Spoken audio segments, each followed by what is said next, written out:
Welcome to Nav Chat, the show for the New Zealand orienteering and navigation sports community.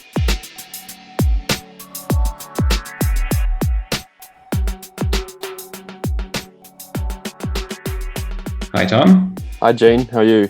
I'm good. Happy month of May. The weather's packed in here in Wellington. It's been so sweet up until now. It's been unbelievable, actually. And now it's just like horrendous up on Skyline yesterday. Just like this freezing sideways wind and rain. Yeah, it's been all right here. It's been getting colder. I'm lucky I work at all random hours, so I've still been able to make the most of the warm sunshine during the day for training. Are you doing anything orienteering specific at the moment? Well, not really. And I guess that's partially I've been kind of unsure about this long-term injury that I seem to be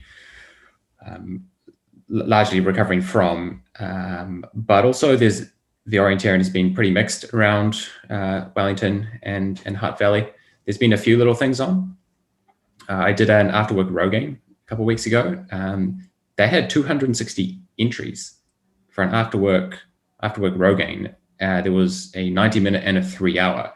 That was really impressive and actually quite inspiring. I hadn't seen that kind of stuff done in Auckland. We have our row games on the weekend that attract some good numbers, but these after-work ones were done on minimum volunteer work. So really good yield for the amount of work the club has to do and the number of people that get introduced to navigation sports. So I was really impressed to see Hutt Valley pull off the row game. Nice. I guess Wellington, you've got the terrain close to town that makes it work. Yeah, that's really a good point, is that it was pretty much right outside my front door, and I was doing 70% of the navigation was on trails and in native bush. So that's a massive advantage of Wellington. It was pretty cool. Yeah. Wow, that's cool. That's really good. We just had one of our orienteering Waikato row games on the weekend that I was setting, which was good. Bit of grunty farmland and some forest. It was nice to be on the setting end of an event for a change. Had a good turnout, and I was pretty happy that we had no one clear the course. We had two teams who were one control short, each missing a different control, and one team that got all the controls but was late. So I was pretty pleased that we'd got the spread of controls pretty much spot on. That sounds about perfect from a course planning perspective. I often feel like I'm cheating a little bit in some of the Auckland row games when I get off the course a bit too early, and I don't have the same challenge that other people do about when to cut off and how to triage the last few controls. It's kind of just the fastest route through. That's really a big ups to a planner when they get it right like that. And so this month on Nav Chat, we're kind of changing a little bit. We are kind of going a step up the tree in terms of coaching, rather than talking about specific techniques to begin with. You caught up with Jean Corey-Wright, who's been working on a coaching framework for orienteering New Zealand, alongside yourself and Michael Croxford and Kieran Woods. Yeah, that's right. So the four of us put together this coaching framework, which has been a project that ONZ wanted to see done to really help all clubs, but especially the smaller clubs in New Zealand, get access to some coaching resources and create just a good quality resource accessible to everyone. So I've put together a website, a web page on the ONZ website, and we'll take a quick look at that later in the episode. I sat down with Jean and we just talked through the kind of vision for the coaching framework and how people might use it. All right, let's hear from Jean, eh? Hi, Jean. Hi, thanks for coming on Nav Chat. Thanks for coming on. So we wanted to hear a little bit about the coaching framework from your perspective. So obviously I have a perspective being involved on it, but we wanted to get just a few thoughts from your experience on why this is significant and exactly how you would describe what we're being trying to create. Okay, just launch straight into it. Yep. I think the important thing with the coaching framework is to teach coaches, because I think good coaches lay the foundation for the learners, for the new orienteers and old orienteers and elite orienteers and beginners. So I'm very big on actually teaching beginners well, because part of my work, I teach people how to teach people stuff. So I'm quite big on doing good work with coaches so that they teach the beginners really well. And orienteering is actually really hard to teach well. I've taught a lot of people who work in outdoor activities altogether, and they find orienteering one of the harder ones. So it's hard for people who aren't orienteers to teach, but it's also hard for people who are orienteers to teach, because they get a bit stuck in what they know and they forget that the beginner doesn't know very much at all. So the coaching framework is fantastic breadth of activity, and it's got the whole thing you could want. It's got resources for you as a learner. So if you want to learn and teach yourself and go through that side of the coaching framework, that's a lot of those there for you just to follow your own way. And here you'll see it's got white, yellow, orange, red. We've based it around those known courses. Each level has got a set of skills that you need to learn. And what we've done with the coaches in these is that they're learning how to teach these things. So, you could go through this by yourself as an orienteer and learn how to teach them through that part. And then here we go, we switched across to the foundation coach and level 1 and so on. And it's what they will need to teach. So here is our same list of things to learn as a yellow learner or a white learner, but actually teaching the coach how to teach them. I'll give a little example here because it's quite interesting. Or people learning orienteering often struggle with the fact that white is forest and yellow's open, green is bush, thick forest, especially with kids. So a way of explaining that is to say that, well, actually the grass, when you're in the grass and open, you look up and you'll see the sun. If it's good weather, it's yellow. But when you're under the tree canopy, you can't see it. It's as if it's clouds, so they're white. But when the tree canopy is so close together that you can't see anything of the sky, you see green for the trees, so that's close together trees. I found that little snippet as a coach helps a lot of beginners to get that message, and this website is full of those kinds of information and tips. It's also really good on progression, so coaches need to be able to teach like a staircase and build on each level, and I find that coaches who've just sort of done what they do intuitively do a good job, but they're not quite hitting that staircase as well as someone who's been trained and gone through a coaching training system. So that's what we're hoping with this, is that coaches will come along, people who already are coaches will come along and look at the website and look at the skills they need to have and to be able to teach and match it to what they already do, but then improve what they do.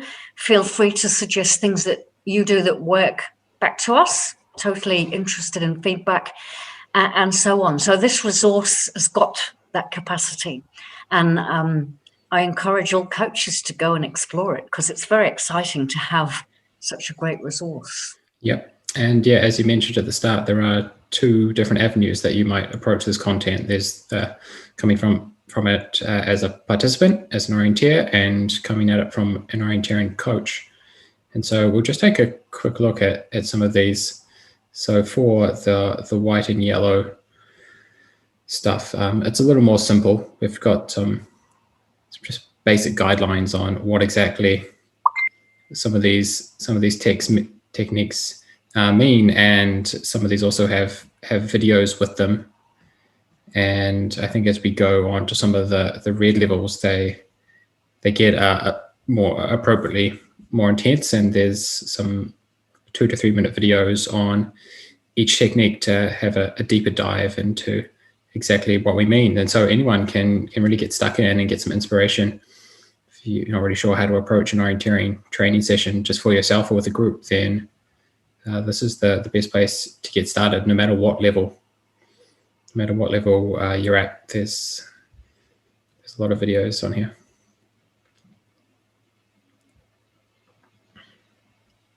Cool. Cool. Yeah, Well, that is great. I encourage people to go and look from both perspectives, as a participant and as a coach, to be able to explain it to other people. cool. Thanks, Jean. Really interesting to hear how you and Jean have both managed to try and combine the kind of higher end coaching for the elites and the really experienced orienteers with some really strong foundation intro stuff, things that Jean, I'm going to have to call her Jean Corey Wright and Jean Beveridge because it's too confusing. But Jean Corey Wright's done a really good job of those foundations by the sounds.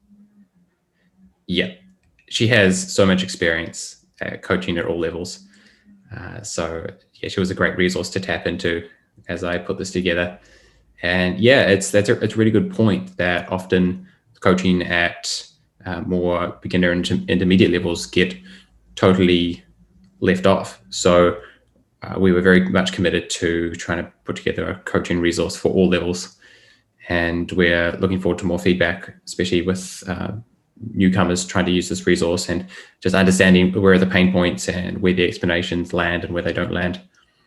Cool. Yeah. So I guess there's that whole coaching the coaches side where we're going to have more experienced orienteers having a really structured approach to teaching newcomers. But then there's also individual learnings to be taken from it as well. And we were going to talk about how an interested orienteer could apply some of the techniques and do some training on their own. Let's pull out an example of kind of one of the more beginner techniques and how you could train that yourself, and also maybe an advanced one. What do you think? Yep. Yeah, let's take a look. All right, what should we start with? I think should we do compass? Yeah, let's have a look at the compass exercise. So this is the coaching framework.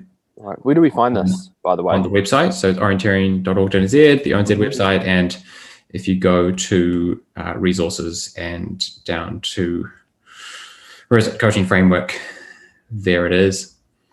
And this takes you to this webpage. Mm-hmm. So there's two tabs. There's the coaching, there's for participants and for coaches. We're going to focus on the for participants today. And cool.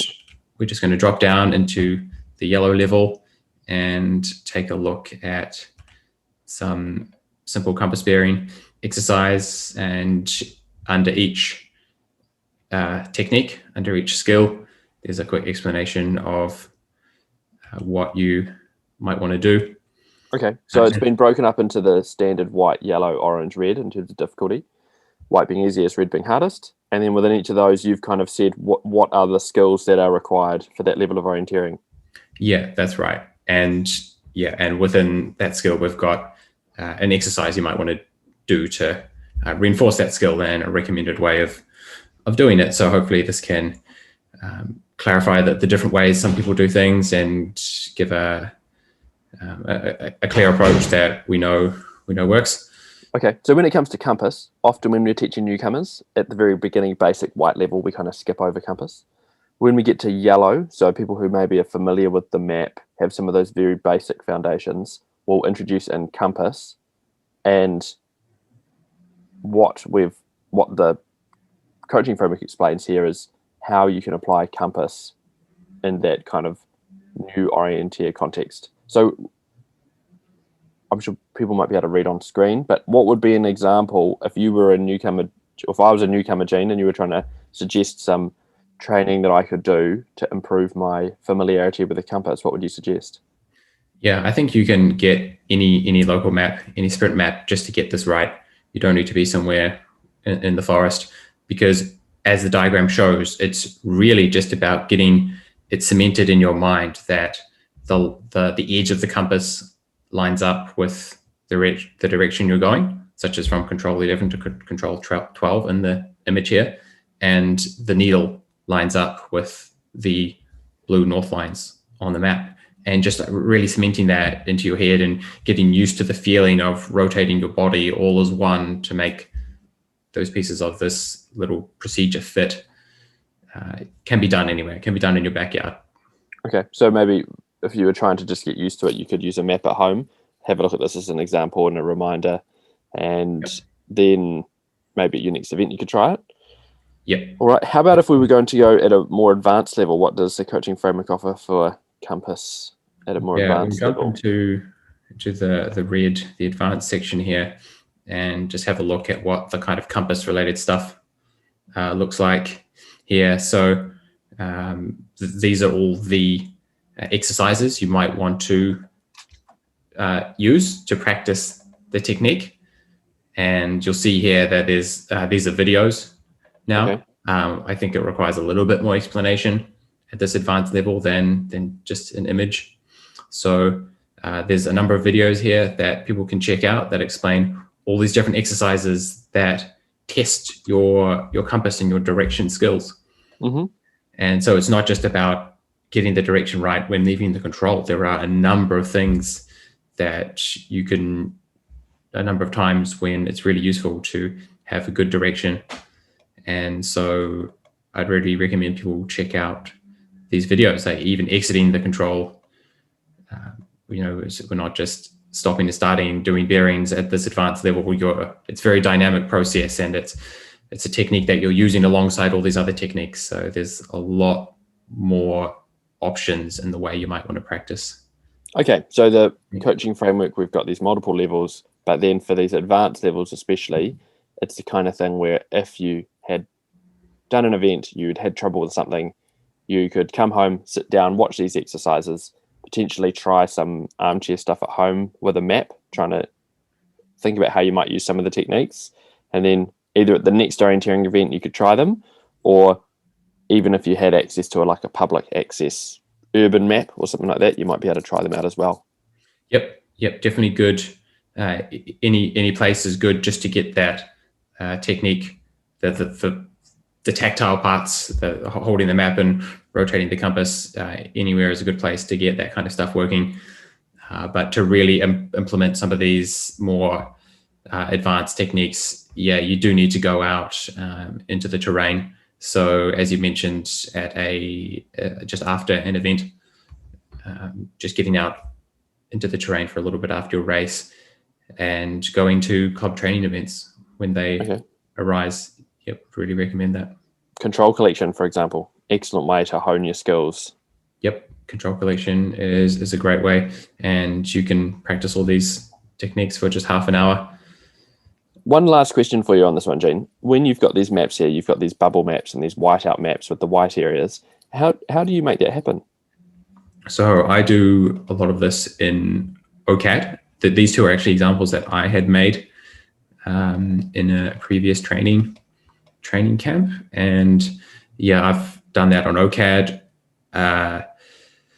It's probably would be great to add some tutorials on how to do some of the stuff to the resource, but for now I would recommend anyone who uses Purple Pen or OCAD just to get in there and start drawing.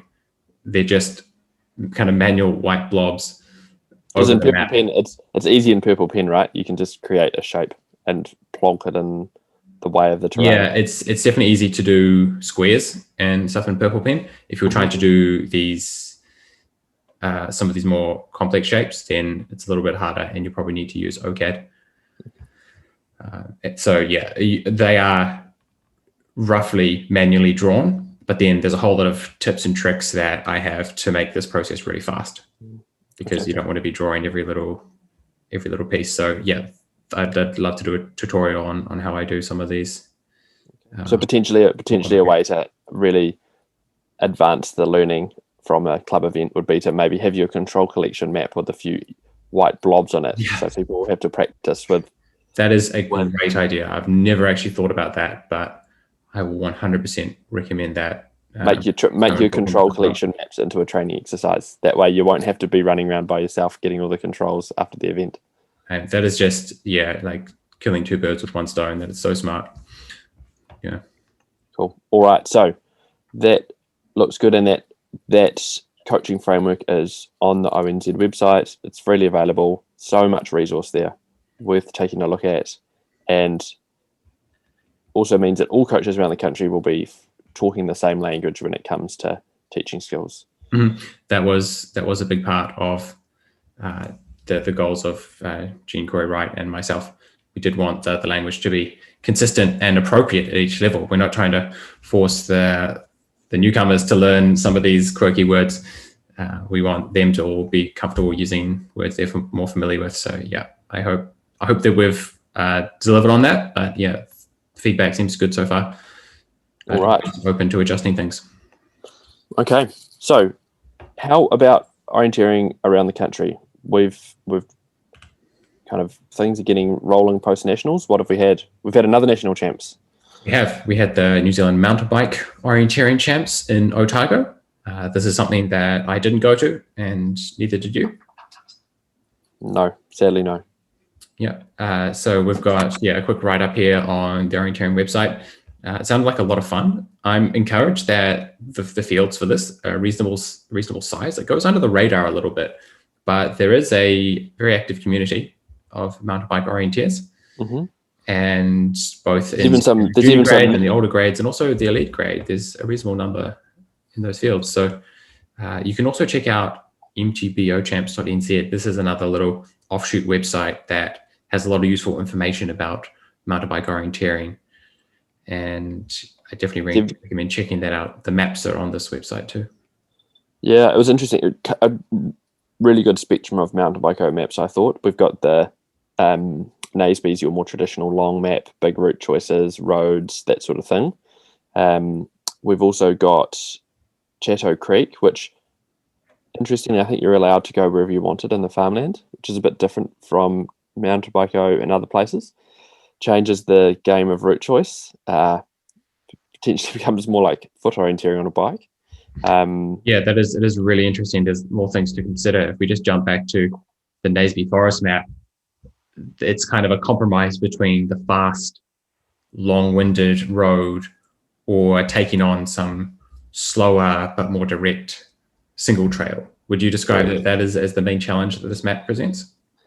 Correct. Yeah, it's route choice is like core to mountain bike and this is all about choosing appropriate route choices. And then in the area closer to the start and finish, there was a bit of kind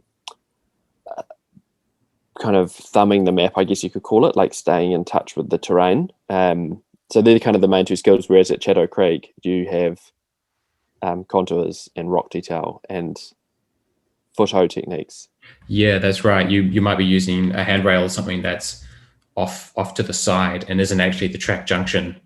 I can imagine some of these spurs and rocky areas around 6 and 7.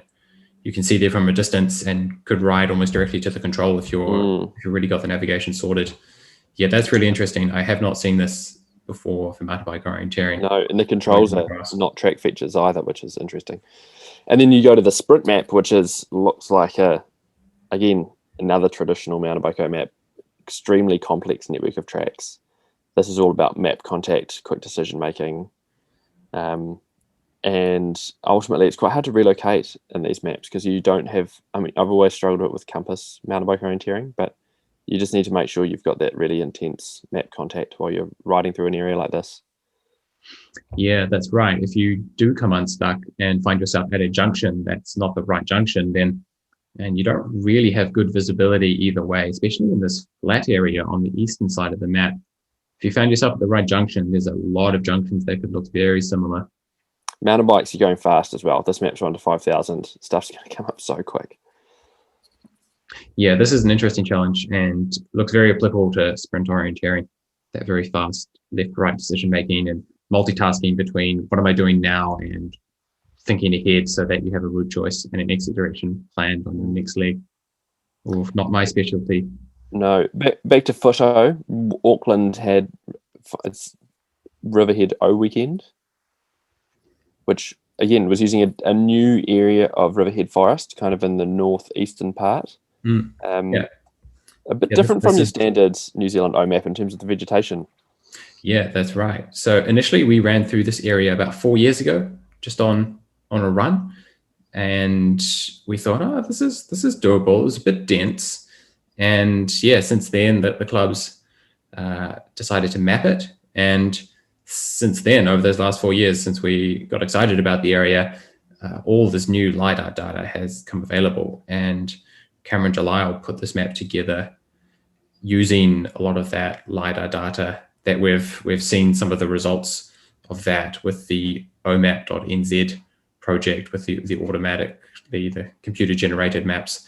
And he's mapped this manually, but used the auto generated map as a bit of a head start, especially with this vegetation. So apparently it was very good. It does look like it might be over mapped at first, but it's super accurate. And I can only hope that those little patches remain accurate. But we'll see. Ferns like to grow up in new areas and move around, but it looks very tricky. And I'm really interested in some of these legs here. These are kind of scary. This is red 3 on the middle distance. Legs like 3 to 4, very easy to drift high or drift low in the lower visibility, and you could easily just slide below or above that small reentrant where number 4 is placed. How do these legs make you feel, Tom? These are like your classic gully spur terrain traps, trying to contour around in this tricky, thicker terrain is really difficult. You can try and drop down to a creek or up to a ridgeline, but you're never going to be as fast as going straight. You've just got to take the risk and hope that your contouring skills are right on. We used to have, brings to mind maps like Waiti and Artemedo, maps we don't have anymore that were a bit like this, that were awesome fun. Yeah, it's great that our maps in Auckland aren't completely dominated by sand dunes anymore. It's good to have access to these riverhead forest maps. There was a longer event. It was a 2-day, wasn't it? There was also more of a longer event, which again maximized those tricky point features on slope challenges. Yeah, how do you tackle those, Gene? So say looking at 5 to 6, what do you use as cues on a league like that? How would you? If I'm in long distance mode, then I tend to err on the side of caution and just make sure I don't ever lose the race at any one point. So on stuff like 6 to 7, I'm very interested in attacking that leg from the top or from the bottom. Mm-hmm. So yeah, I'd like to come up like some route like this that's really safe, and maybe come off the corner as a stepping stone and then try to find myself. Are you talking 7 to 6 here, or what are you? Sorry, I'm doing it backwards. How about 5 to 6? Go scroll to the left a bit. Yeah, okay. Lost it. You're clearly out of practice with your orienteering. Yeah. 5 to 6. Yeah, so I'm definitely on 5 to 6. I'm, instead of doing it dead straight, I'm trying to find some extra source of safety. So I might use the track, and maybe I cut the corner here, but I'm trying to get onto this stream, this little watercourse system here, and I'm looking for this corner as a stepping stone, and then the white area as the attack point before I go to the control on the earth bank. And I'm doing that on every leg and trying to keep it as safe as possible so I never lose the race. And sure, maybe someone gets a faster split going straight, but as long as you never have a terrible split, I think you'll get a good. I think these controls sort of punish you if you're a bit lazy with your planning, because you could think about this and you could think about attack point, route choice, control. You don't have a lot of prominent attack points near to the control on the straight line. You need to go to one side to find something, and back at number 5, the other thing which you're going to get punished on is on your exit direction. You're going to get pushed around a lot I'm talking 5 to 6 here. You're going to get punished a lot when you leave control 5 because there's lots of thick vegetation. So the route choice doesn't so much become from the control, but it potentially is lower down in that marsh, even lower. So your route choice, then that makes that right-hand option much more favorable, I think. Yeah. So you really want a strong direction through that area, because it will push you around. There are also the routes on. Let me just clear that. They also have the routes from many of the courses on here. So you can see how wide some of the orienteers have gone and what kind of route choices they've taken. I think your point there about trying to find a safe attack point is really so true on many of these legs. And even something like 7 that looks close to a track, 6 to 7, if you're trying to come into 6 to 7 dead straight and you've chosen to come through here, like, where is your attack point? Honestly, there's nothing but super dense vegetation. Yeah. I would 100%, I don't mind whether you come around there or like that. Just coming off the track gives you an attack point that would just not exist in that area. And it looked like there was GPS data for this event. Yeah, there was. They were using GPS tracking for the junior and senior elite fields. So here's a quick glimpse at the tracking that they had for the long distance. This is the M20E and W21E courses. So we have 4 orienteers with tracking data, and yeah, it was really great to watch this live. I wasn't there racing, so this was great to be able to see this live just as I was at home doing my stuff. We'd just check it every now and again and see what antics they were up to. Yeah, very interesting. And of course, you can mass start from 5, for example, and see what the different options were that people took and how they approached it. Look at that. So you've also got a couple of photos you grabbed for us to show us what the terrain was like.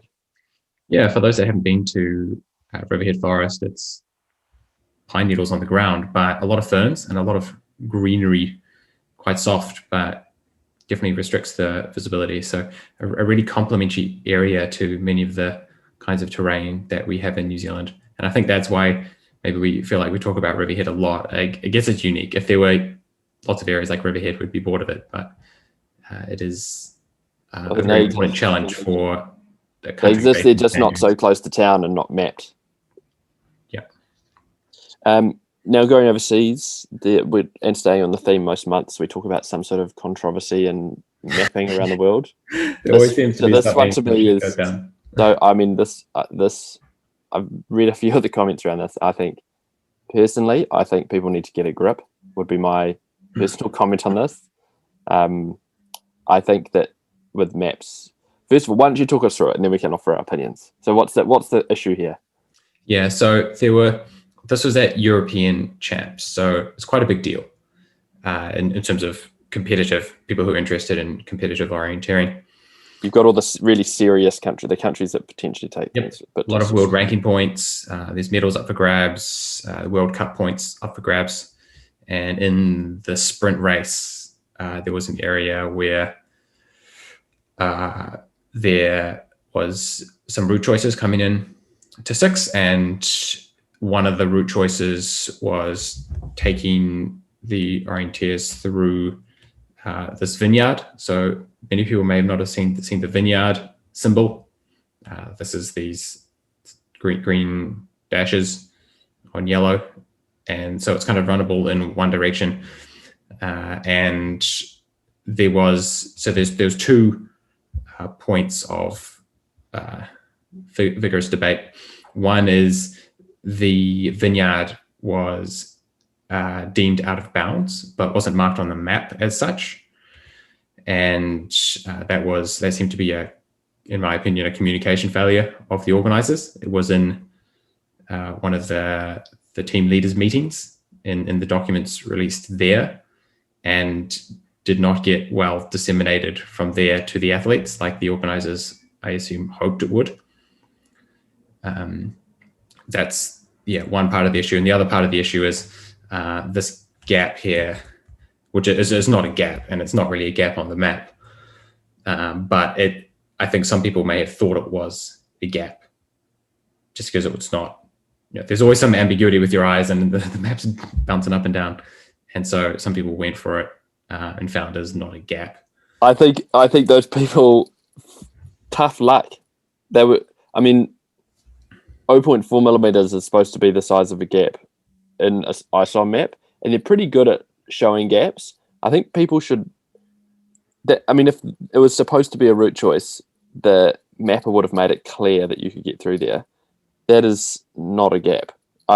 I think that this is a storm in a teacup, personally. Not to mention the fact that the vineyard was out of bounds. I think the people who are up in arms about this need to go for a walk.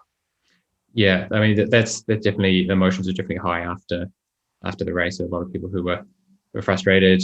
I do think the minimum gap thing. I think maybe what makes it frustrating is that there's no cost in making the wall longer.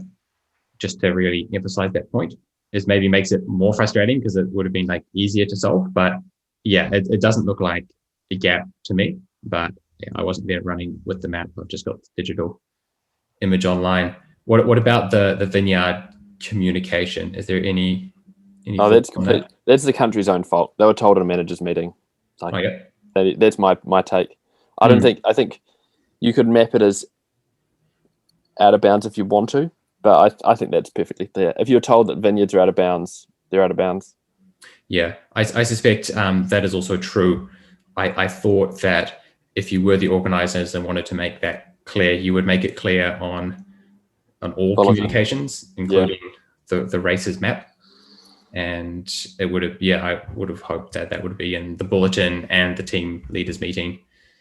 I guess it depends a bit on what the rest of the map's like. If there's other areas of vineyard and if it's going to affect overall map clarity and all that sort of stuff. Yeah, there's a few things there. Interesting. People mapping. Who knew? Who knew it was so complicated? And then sort of on the mapping theme, we've mentioned NZO map quite a lot on this, on these discussions, but you have some imminent updates apparently. Yeah. So LINZ, the New Zealand geodata information service, has a new website here. You can go to linz.maps.arcgis.com, and on that website you can go to this map where you can see all of the LiDAR data that is getting collected of the whole of the country. And you can see in green what data is currently available.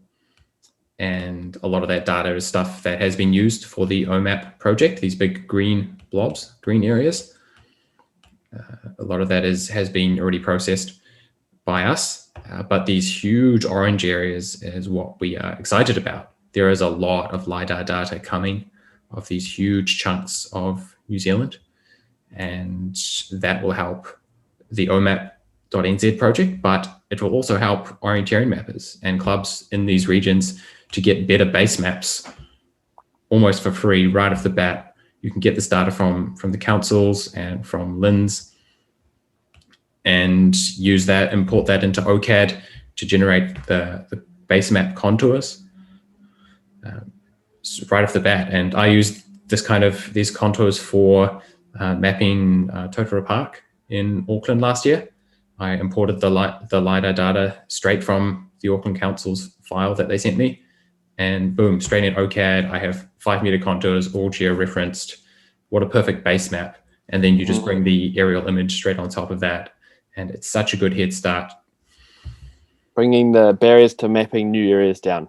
Good news. Absolutely bringing the barriers down. So all these big orange areas, that is a huge chunk of the country that is going to have LiDAR very shortly in the next few years for us to use. Right. So yeah, good news. If your clubs in these areas looking to expand, get some young mappers who are good with the computer stuff, they will be able to jumpstart some of these maps. Great. Cool. Should we wrap things up? I know we've got Queen's birthday coming up in a couple of weeks. Unfortunately, I'm not heading along. Are you going to be there? I am. I'm going down to Queen's birthday. It is going to be one of the first times I've raced orienteering for some time, actually. I've lost a little bit of fitness with some time off, but I'm itching to get back into it. And yeah, so sand dunes. Canterbury Sand Dunes, what is your number one underrated tip for sand dune orienteering? And especially in these very tight and very intricate Christchurch sand dunes is actually doubling down on the compass, which might not be first of mind. People are very preoccupied by all the contour detail. But I think the trap with that contour detail is there's so much of it, and a lot of it can look very similar to other nearby areas of detail, that in order to make your life easy, from the first step away from each control is to get that compass perfect and just keep that compass straight on the line. And then when you hit the next hill or hit the next depression, you have really high confidence which hill or depression you've hit, because you've been right on the line. As soon as you lose the line, there are multiple possibilities of where you could be. So I'm going to double down on that compass, just like in those exercises. Just make sure my technique is robust and try to not make any massive mistakes. I'd say I'd even go further than that and say, even on the shortest of legs in a sand dune, you want to make sure you've got your exit direction right, especially on those short legs, because 5 degrees error when you run out of the control can quickly become a big problem on just a short leg where you've got no time to re-correct your direction on the leg. Yep. Things can be coming up really quickly. And yeah, short leg is a great opportunity. And I think it's worth stressing that, because it's not the most obvious opportunity. I think some people assume that, compasses are good for the big, vague, the longer legs where there's not much detail. They're actually really, really good for these short legs. You can almost do them just perfectly with a good short compass bearing. So yeah, I'm going to be just smashing the compass the whole time. Nice. Good luck for the weekend.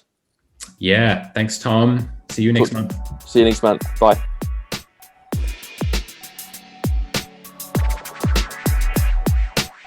If you liked the show, please support it by sharing this podcast with one person who would benefit from it. The best place to find more content like this is at genebeveridge.nz, where you can find years of training blogs, race reports, podcasts, and coaching videos. If you don't want to miss future episodes, I recommend subscribing to my newsletter by visiting genebeveridge.nz, or by following on social media, Perfect Flow on Facebook and Gene Beveridge on Instagram. For Q&A, send messages to nav@perfectflow.nz.